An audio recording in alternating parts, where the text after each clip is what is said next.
Real men choose a mostly salad diet, but when taking a lunch break from punting about in art galleries with a camera, soup is my favourite option. Even better, soup in a church cafe. Now, I've dined in some of the finest Wetherspoons gracing this country, but not even the Crystal Palace on Jamaica Street, Glasgow, can rival a church cafe's internal architecture. If you're in Norwich, I can recommend the soup and surroundings of St Stephen's Church Cafe. Look at those beautiful stone arches. Of course, soup can also be consumed in the home, and with a few simple ingredients, even prepared in your own kitchen. Chop 3 onions. 2 will be fine if that's all you have in the pantry, but 1 is not really sufficient. Gently fry the onions to release the sugars. While the onions are browning, peel and roughly chop at least 8 carrots.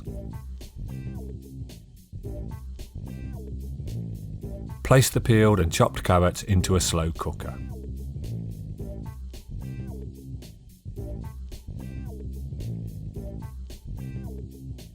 Measure a small cup of lentils and add to the carrots.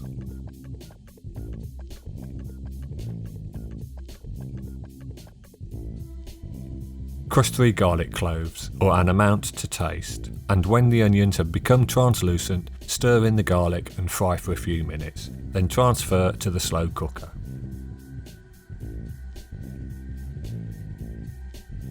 Boil the kettle. Into a jug, unwrap a vegetable stock cube. Accompany it with teaspoons of pepper and ginger. Fresh ginger is preferable, but I forgot to buy any. Salt is not required. There will be enough in the stock cube. A pinch of chilli powder may be used if you like a hot soup. Pour 1.4 litres of the boiled water into the jug and whisk together until dissolved. Pour the liquid over the vegetables, ensuring immersion. If not immersed, top up with boiling water. These ingredients will provide 5 hearty servings of soup. Cook until the carrots are soft enough to be easily pierced with a fork. This will probably be about 4 hours. 4 hours provides ample time in which to abuse the King of Glasgow via text message. If anyone wishes to join in this pastime, drop me a line and I'll forward his mobile phone number. In between abusing the deluded one, check on the soup, and if the lentils have absorbed all the liquid, augment it with freshly boiled water. When cooked, blend into a smooth paste.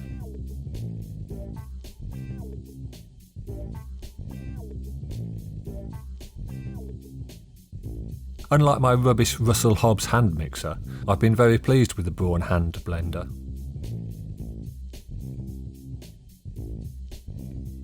Garnish with pumpkin seeds, sunflower seeds and chopped bacon. Garlic bread would complement the soup, but Tarquin informs me carbohydrates and idiot BBC believers are the enemy.